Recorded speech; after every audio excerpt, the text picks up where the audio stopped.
We also have UFC Denver coming up this weekend. Have a live post show following that, the 25th anniversary show. Subscribe to that MMA and boxing YouTube channel. Search it in YouTube. I think I have the link in the description below. Help out your buds at Fightful.com. James has spoken to several fighters from this show you can check out on that YouTube channel. We start off on this Fight Pass prelim show, and I want to talk about the schedule after we really dive into UFC Denver. That will be the last thing we talk about, how 2019 is looking. But we may be seeing the end of Fight Pass cards here. It really depends. We don't know as of yet. But Joby Sanchez is such an interesting name because you can tell the UFC likes the guy because well, for better or for worse, I don't know how much they liked him when they fired him after going 2-2 in the UFC, but he got 2 shots on Contender Series. Didn't get the call after the first one, did after the second one, which were about 5-6 weeks apart. Lost his UFC debut, but they're giving him another crack at things. James, this trajectory is real weird. I say that the UFC likes him, but man, it is a weird trajectory. It's like they hire him, you're in that flyweight division, you don't lose out, you go 2-2, you're fired. Well, here's your shot at Contender Series, you win, you're not hired, but we'll give you another fight on there. Here you go. Then they still keep him around even though he lost his debut fight and he's taking this fight on short notice. It is an unusual situation for him. Yeah, I think part of that is because he's a Jackson Wink guy. I think they let, UFC tends to favor guys like that. They want to bring them back. He's been a little bit disappointing. I mean, that loss to Roberto Sanchez looks even worse now with how Sanchez looked in his last fight. So, hopefully Sanchez Joby Sanchez, that is, can bounce back in this fight. But he's taking on Mark De La Rosa. Now, interestingly enough, I see on Tapology here that they have this listed as a flyweight fight. I spoke to Mark, and he said that it's bantamweight. So Mark was supposed to fight Espinoza. I can't see them changing it back to flyweight when Mark's already agreed to the fight, because this also was a short notice fight for Mark as well, because I think he was supposed to fight Jordan Espinoza. They put the fight together, and then now Espinoza's out and Joby Sanchez is in. So yeah, it's interesting. But to answer your question, I'll just say it's because it's the Jackson Wink guy, and he has good management. Iridium Sports, got to give them a quick shout out. They signed three UFC fighters last week. Pretty incredible. Also, probably just a smart move to leave this at bantamweight for reasons that are not yet really out there yet. Why not do it? Why not do it? We have Joseph Morales, Eric Shelton on this show. When I look at that fight, I think Eric Shelton is essentially fighting for his job. He's lost 3 of 4. His opponent missed weight and beat him in his last fight. So, I mean, how much can you hold that against him? But this is another flyweight fight, and I think that they would be all too happy to thin that roster out from the flyweight perspective if Shelton were to lose. You have Davi Ramos versus John Gunther. Now, you had a very interesting interview with Gunther. Lynch, does he literally live in his car, or does he? The rumors are true. He lives in his car. Not only that, he has graffiti all over his car, and he says that because which he thought was a good idea, like decorating it, but it's actually made things worse because now he's more attractive to police because you're not allowed to sleep in your car in certain areas. So he's had issues with that where he's had to move his car and find other places to stay. But he's an odd guy. He's the 2018 version of Luke Kumo, in my opinion. He's one of these guys that's a little bit out there, and I think and that's fine. Like just to give you an example, when he won his fight in his UFC debut, we asked him about what it's like to stay in a hotel. He slept on the floor in the hotel because he doesn't like sleeping in beds. He's just been so used to sleeping in sort of an uncomfortable position. So that's all you need to know about John Gunther. Very out there guy, just totally out there. He was even telling me that, if you watch our interview on Fightful, we were talking about elevation masks, and he says that it was a waste of money. He says he could have just taken a sock and used that instead to save money on it. So, I mean, this is the type of guy you're dealing with. Very out there, but an interesting guy. And, this is a horrible matchup for him. He's facing Davi Ramos, who's a submission specialist. He's a huge favorite. Last time I checked the line, he was like -700, Ramos. But this is... yeah, so I think the biggest favorite on the card right now. Not looking good for Gunther, but just an interesting guy. He's sort of a nice addition to this card. He made 20 grand a few months ago. It's so confusing to me. What does he spend his money on? Does he say? Does he? No, I think he just likes living that like very, very modest, very simple lifestyle. He doesn't have to pay. Like he kind of hinted at it in the interview too, where he was talking about how like, you know, I don't have to worry about my electricity bill. I don't have to worry about, you know, all these other things. I guess he just likes sort of that minimalist lifestyle, but the car version. And he likes the fact that if he wants to go train somewhere, he doesn't have to get up super early. He can just drive to the gym and then he's ready to go. So, I mean, there are some advantages living in your car. I mean, I have known some people like that. I mean, I think most of us who have spent time around gyms do. People who you'll show up at the gym at 10, 11 a.m. and they'll be there. And if you come back 6, 7 p.m., they'll still be there. I mean, he could shower at the gym. I mean, they do have those amenities there.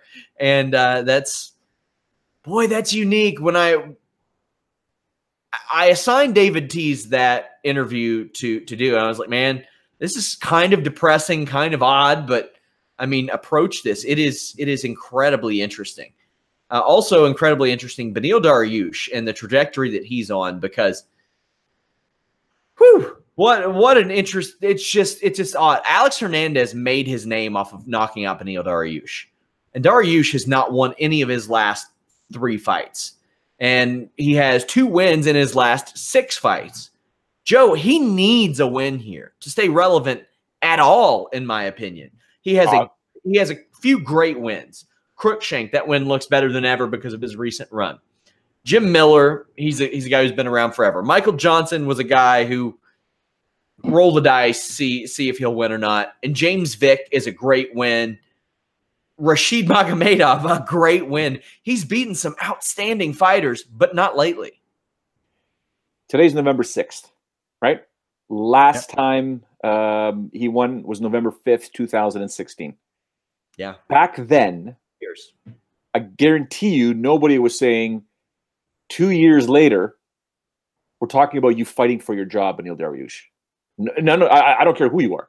Nobody would have said that. And in just 2 years, Edson Barbosa, Evan Dunham, and Alexander Hernandez, we're talking about a guy who, you know, he was in the title mix. He was a guy that's like, you know what, you are 1 or 2 fights away from potentially being in that title mix, if not a title shot. Just keep doing what you're doing to the point where you're like, oh boy, Saturday night's going to be a difficult one for you. You better emerge victorious or you could be cut. You could be released by the UFC.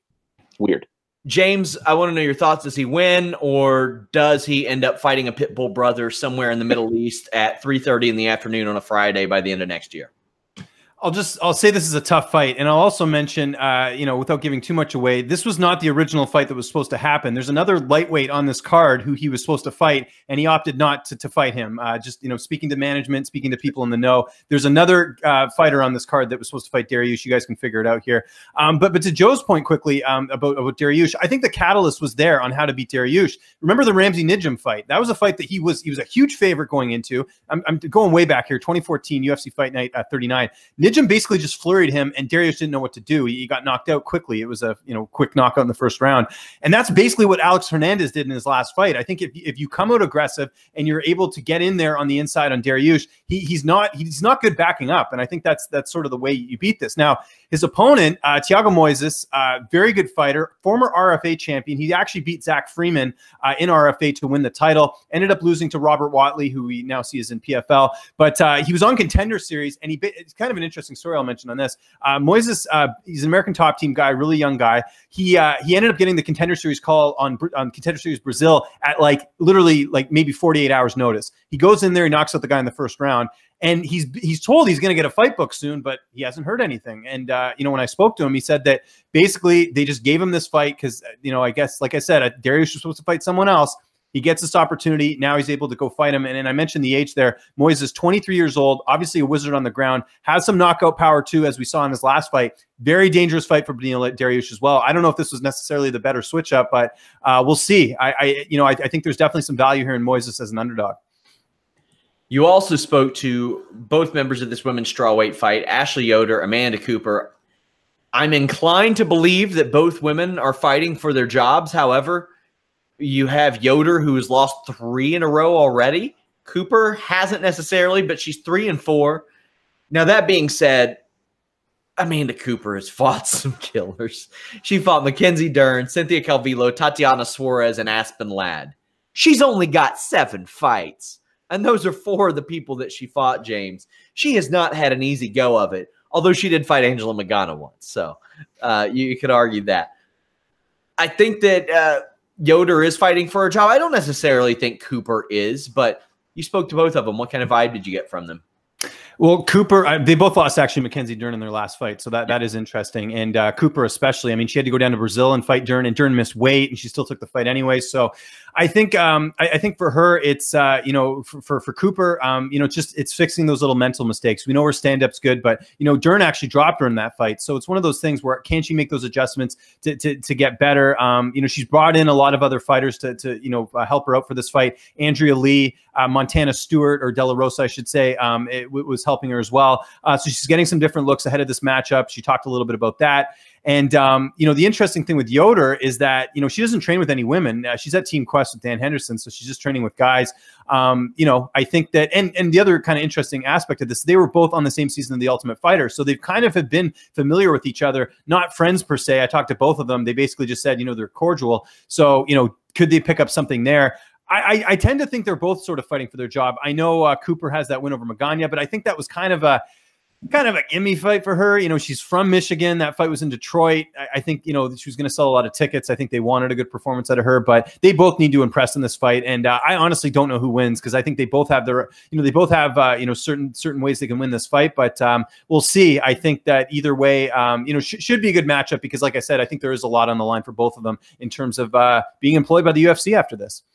Chad Skelly also on this prelim show, a nice name there as well. On the main card, the Fox Sports 1 main card, you have Trezano and Pena, Barber and Seifers. You actually broke the news of the latter fight, James, and you've spoken to, I believe, all four of these people at some point over the last couple months. Yeah, if you guys haven't picked up on the theme here, I've interviewed more fighters for this Denver card than any other site. Don't even bother watching the pre-fight stuff from other sites. You can watch it right now, literally on Fightful. We've you know what I love? Sorry to interrupt you. Is when somebody will say, "Yeah, but I don't know who that fighter is." Well, you know who Jared Cannonier is now, and James interviewed him. You know who Colby Covington is? James has been interviewing him for a very long time. Israel Adesanya, James has been interviewing him for a very long time. How about Curtis Blades, that guy who probably should have a title shot up next? James has interviewed him for quite some time. You make these relationships early. You show that you give a shit, and James does give a shit. And then later on, when they are big stars, you foster those relationships, and you have interviews with big names. I always point to the Zach Freeman incident, how you were the only guy to talk to him, and he let everybody know it after that fight. So you never know. And I think Hannah is a pretty live dog here. Yeah, it's an interesting fight. I don't know if she's a live dog. We'll see. I mean, she has the experience here, but I'm very high on Macy Barber. You talked about those relationships. I interviewed Macy after, I think, her second LFA fight. She's been on a roll. She definitely passed with flying colors on Contender Series, taking out a tough veteran in Jamie Colleen. She's at Factory X now, which, you know, I've raved about that camp, you know, and the fact that she's been in Denver training there, getting the elevation training, I think that's going to look well here. I mean, everything from everyone that I've talked to has said that Macy Barber is the real deal, including Brandon Gibson, who, you know, worked with her briefly. I know, you know, last year, I think. I would think that, you know, the pressure's on Barber here to win, because there is a lot of hype here. So in terms of Cyphers being a dog, I can see that.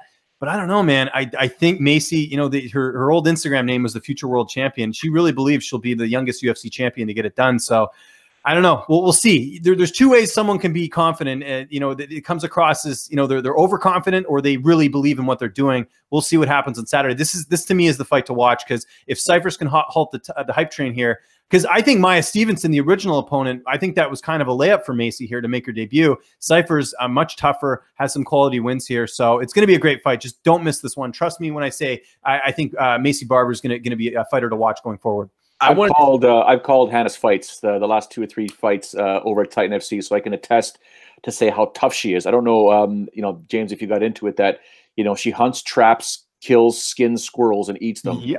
She grabs tortoises or just turtles in general with her bare hand. Well, she looks like she could squeeze the guts out of them with her bare hand. Dude, shake her hands. She lives literally, you know, they've got the ranch, they've got this farm that she lives on. She leaves in the morning, goes out, hunts, kills, drags, brings back to the shop, skins them, cleans them, puts them in the freezer. She's just, a friend of mine that I have, we call her the farmer's daughters, old school, just like that. Just, Hannah's like that. I do want to make a comment regarding what James said. I think, Sean Ross Sapp, I think you have the ability to mute James sometimes. And when James goes off on Thiago Moises and says that he's got the ability to beat Beneil Dariush, he killed every single one of us that was hoping the line, James, would go this way. But James' insight now makes the line go this way. Now we can't look at Thiago and put money on him because James alone is going to move that line closer to, I bet you, Moises might be a favorite on Saturday. James, you killed it for all the guys that wanted to wage it. So I think we have to figure out a way to mute James when betting odds. No, good job, James. Excellent, bud. James, I wanted to talk to you a little bit about Maya Stevenson, who was originally scheduled for this fight. She has not had a good go of it. I mean, she had basically a solid 6-month run that got her onto tough. Because before that 6-month run in 2016, where I think she reeled off 4 straight wins, she was like 1-3, and she had a fight with Heather Clark pulled. If she would have won that fight, it would have looked really good. But the last couple of years, she got pulled from her fight against Gabby Romero. She lost to Shajara Eubanks. She lost to Polyana Viana when they gave her a shot, and now she got hurt here. A rough go of it for her. Yeah, and I don't even know the injury. I reached out to her management. She's managed by Ali Abdelaziz, and I didn't get a response. So I know, and the only reason I knew is because Macy, when I did my interview with her, she was like, "Yeah, I'm not fighting her anymore. This is 100% confirmed." So yeah, and it's just it's tough, right? Because you have the strawweight division is always moving along. There's so many fighters, so many prospects that are really sort of making a name for themselves. So this was a fight where Maya could have stolen some thunder here from Macy, who's undefeated, but now she's injured, and I don't know if she'll get another fight. We'll see, because it's not like she's getting any younger in a division that is relatively young. So we'll see what happens in terms of what's next for her. Yeah, I got 5 on it. Hannah, John Gunther, they are just such ridiculous underdogs. Gunther especially. I do not expect either of these two to win. I think that if you were to put 5 on Hannah, it'd be much more likely than Gunther. But just put 5 on a parlay with those two. You'll make a killing if they both come in. Yeah. Joseph Benavidez, Ray Borg. First off, Joe, does Ray Borg make weight? Yes. I hope he does. He's been through a lot. I want him to make weight. He hasn't fought since Demetrius Johnson. He was supposed to fight at UFC 223 against Brandon Moreno, but the Conor McGregor incident unfolded. James, you were there when that happened. I mean, there are a lot of, like I said, he's been through a lot, and he missed weight over and over again. He had that situation happen. Then he pulled out, I think it was a month later, maybe, because of having to take care of his child with brain surgery. But he's facing Joseph Benavidez. Man, that ain't an easy one to come back and fight after you've been off for a year. Yeah, more than a year. Well, yeah, I guess October of 2017 was the last time he fought. Yeah, it's been a very long time. This is one of those fights where, I mean, I wouldn't recommend anyone put any money on this one, because it is there's so many variables that go into this. I mean, with Borg, you have the personal, stuff with his son, unfortunately, and you have the whole Conor McGregor thing, and fans, just being assholes on social media. Even with all this child, people feeling sorry for his son and everything, there's still assholes out there who want to rag on this guy for the whole UFC 223 thing, because fans are morons, some of them anyways, I should say. And then you have, Benavidez, who had a pretty bad performance in his last fight against Sergio Pettis. I know Pettis looked good, but that was a fight where Benavidez, I think, was favored heading into the fight, and he didn't look great. And I know he had the layoff. He hadn't fought in, a couple of years. But still, there's so many question marks on both of these guys. In terms of Borg making weight, I have no idea. I mean, how do you do this when you have all these other things going on, outside of the cage? Are you able to, get those meals that you want if you're going to the hospital? I don't know. So, I mean, yeah, I don't know what to expect in this fight, because I think, even for Benavidez as well, I know he's not an alpha male anymore. He's now in Vegas training there. How's he going to look? How's he going to bounce back after that fight against Pettis, which he didn't look very good? So we'll see what happens. But again, there's too many question marks in this fight for me. One of the top flyweights of all time, Joe, but there is a trend. He is getting older. Benavidez is 34. He lost his last fight to Sergio Pettis. He probably should have lost to Henry Cejudo. Cejudo had a point deducted. Hasn't finished anybody since April 2014. And he was a guy that came into this flyweight division. You could point at him when people said flyweights don't finish people. And you could say, well, yeah, they do, because he finished Formiga and he finished Tim Elliott and Urashitani, all these people. But there are a lot of variables, as James pointed out. Well, between both of you, you guys nailed it. And that's why the line is Joseph Benavidez minus 105, Ray Borg minus 115. It's virtually a pick-em fight, although my brain will automatically go over to Joseph Benavidez and say, you know what? You're going to win this fight. You're going to finish this fight. The other side of me looks at the intangibles and says, well, wait a second. Both these guys have different things going on in their lives that, you almost think they shouldn't be fighting, but they are fighting. And, it's going to be one of those things. And it's the old adage that, GSP has always said. He's told me, he's told so many different people, it's not the best fighter that wins. It's the best fighter that night that wins. And I think this is a perfect example. The best fighter that night is going to win, not the best fighter overall, because Joseph's a better fighter. But, we'll see what's going to happen here. I think it's going to be an exciting fight. I know the whole weight thing is going to be a topic of conversation on Friday. I think it's going to be a fantastic fight. And either way, I think we see a finish, guys. There's a very, very interesting fight. Raquel Pennington, Germaine de Randamie. Let me hit you with some interesting stats about how little Germaine de Randamie fights. She has not fought since February 2017 when she won the featherweight championship. She has fought for 10 years. She has 10 fights. She has never hasn't fought more than once in a year since 2013. Only twice during those 10 years has she fought more than once a year. And as I mentioned, how John Jones technically fights every single year. Outside of 2014, the same is the case with de Randamie over the last few years. She'll have fought in March 2015, May 2016, February 17, and November 2018. She cannot stay in the cage. Joe, does she show up on fight night? That is always a question with Germaine de Randamie. Oh my God. I can't even believe you just said that. The good guy in me says, yes, she signed a contract. She's going to show up there despite, what history has shown us. It's tough for me to say because even Raquel's an underdog in this fight here, but I really want to see this fight. And obviously I'm going to be rooting for Raquel because she's such a sweetheart. She's just a great person, great human being. I like this scrap, but leave it to SRS to kind of give us this MMA God's karma to think, oh my God, Germaine may not show up for this fight or make weight or do anything. So yeah, I got that. She's pulled out of more fights than she's competed in over the last several years. She pulled out of the Davia fight, the Kaufman fight, Ashley Evans-Smith fight, the Renault fight. She was given the Cyborg fight and turned it down. James, at one point, Germaine de Randamie was the only woman in the world calling out Chris Cyborg. Then when she was given the fight, it didn't happen. I mean, there was a point where she called out Cyborg. They made the fight, and then Cyborg said, no, we're not doing that. Then it went the other way around. It is as if it's not difficult enough to deal with the Cyborg situation. You got de Randamie, who I think one-upped her. I didn't think you could one-up Cyborg in that regard, but I'm very interested in the fight because Pennington is legit. And you spoke to her earlier this year. A lot of people thought that Pennington would drop to 125. She said, no, I can't do that. I am built really thick. That is not the way that it's going. So you have two legit bantamweight contenders. You have a former bantamweight title challenger against a former featherweight champion. How do you see this one going? And let's talk about all the stuff that goes into this. I do favor Pennington in this fight just because of the fact that she's been more active. Outside of the loss to Amanda Nunes, she's looked great. I mean, I still hold that win over Miesha Tate in high regard at UFC 205. So you have to sort of look at that. I know de Randamie beat Holly Holm. That was at 145. Just the inactivity, the age, all these things sort of worry me a little bit about her in this fight. So I think Pennington's someone to keep an eye on. But again, you never know because, who knows how good or we haven't seen de Randamie in the gym. We don't know what she's been working on. We don't know anything. But if I have to pick, just based off what I've seen, I have to go Pennington in this fight. Raquel Pennington started her MMA career as an amateur a few months after Germaine de Randamie did as a pro. In that time, Pennington has fought professionally 15 times, exhibition 3 times, and as an amateur 8 times. That we know about.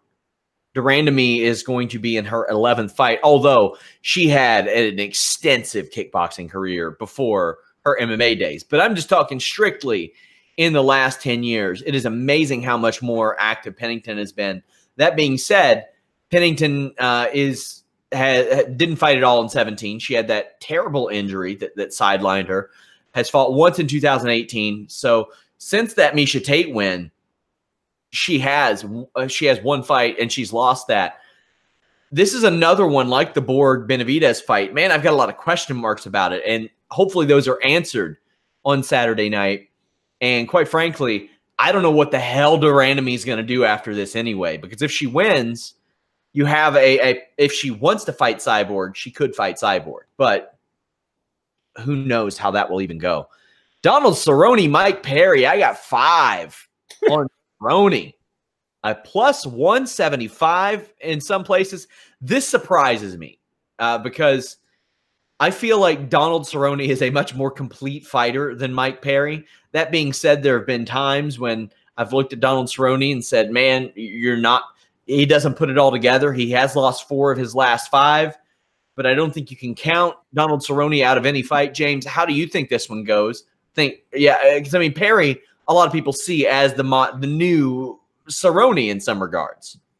Yeah, I like Perry in this fight. I think, you just look at his last fight against Paul Felder, just an absolute war. He was able to go out there and, really put the hurt on Paul Felder. And with Cerrone, I think the big issue here is, just injuries and wear and tear. I mean, you look at his last fight against Leon Edwards. He was apparently hurt going into it. He just didn't look himself in that fight. I know this is in Denver. I know that's, I think he's been training a bit in Denver as well ahead of this matchup. So that'll certainly help. But you just look at the wear and tear. And I think that's why you see Mike Perry as a minus 210 favorite in this one. And I tend to agree here. I think you have to go with the fresher guy. As much as on paper Cerrone is the better fighter, there comes a point in a fighter's career where they just don't have it anymore in terms of being able to sustain the damage that they're used to inflicting. And I think Perry's going to put it on him. And there's this whole issue with Jackson Wink where Cerrone used to train there. There's clearly some bad blood. I mean, I've talked to other fighters at Jackson Wink that say they're happy. There's one of Cerrone's training partners said that, I'm so glad this guy doesn't train here anymore. He never did anything for the gym. You've got Diego Sanchez going after him. So there's clearly a split. We saw, Lando Venata part of that as well, too. How is that going to play into this fight with Perry, being a Jackson Wink guy? So I think there's a lot riding on here, and I have to favor Perry. Joe, your thoughts? It's simple. Sean, do not put 5 on it. I could be wrong, and on Tuesday you will shame me. Next Tuesday, or even in the post-fight show, you're probably going to rip me apart, but do not put 5 on Cerrone. All right. I'm still putting 5 on him. I still am, because I am usually right when we go head-to-head like this. Oh, here we go. Main event, Korean Zombie Chan Sung Jung against Yair Rodriguez. The line is minus 130 to plus 110. You might as well just hack that line in half. They're going to go in. They're going to slug it out.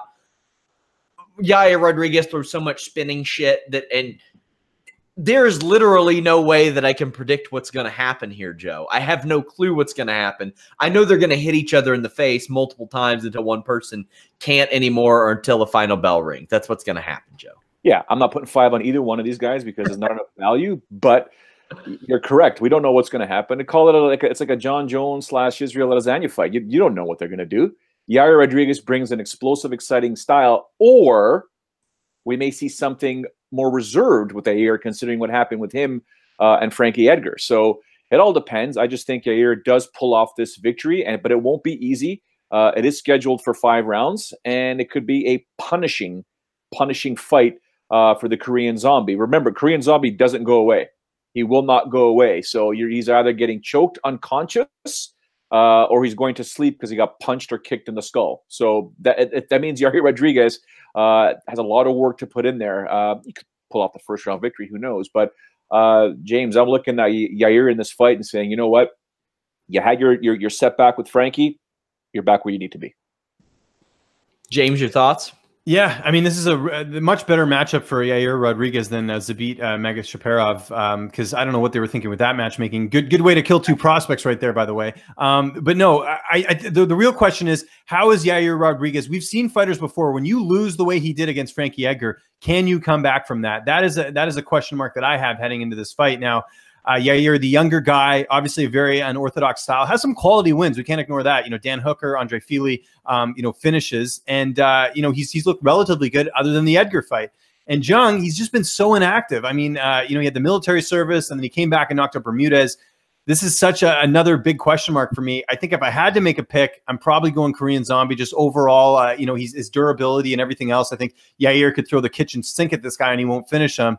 But again, if you want to put 5 on Yair, I don't think that's a bad idea either, because I think there is some value there in him, being the younger guy and more active guy. Quickly before we go, James, the first quarter UFC schedule has been released. Your thoughts on what we see? I think it's great. Some of the places they're going. Again, the only thing that kind of concerns me a little bit: why are they going head to head with Bellator again? To me, that's a stupid move. The fans are only going to lose in the end. There is going to be fans that will want to watch Fedor over whatever the UFC puts out there. I believe we have a fight for the Brooklyn card now. They just announced it today. Paige Van Zandt, Rachel Ostovich. Don't really care too much about that, but in regards to just the schedule itself. It seems decent. The thing that's disappointing, though, and we knew this obviously heading in when it comes to a TV deal, they're still having the ESPN cards, the same pacing, still late at night, for the fans. And I think that they got to figure out something about that, because if you have these really long cards and they're just dragging out, you're going to turn people away from it. You can't watch every single card. So that's a little bit disappointing. But as far as the dates and stuff, pretty typical. Vegas in March. I think they're going to Phoenix, going to Brooklyn. Nothing out of the ordinary. And I hear rumors that they're coming to Vancouver again, which is great for me, because that will be a nice drive at some point. Joe, your thoughts?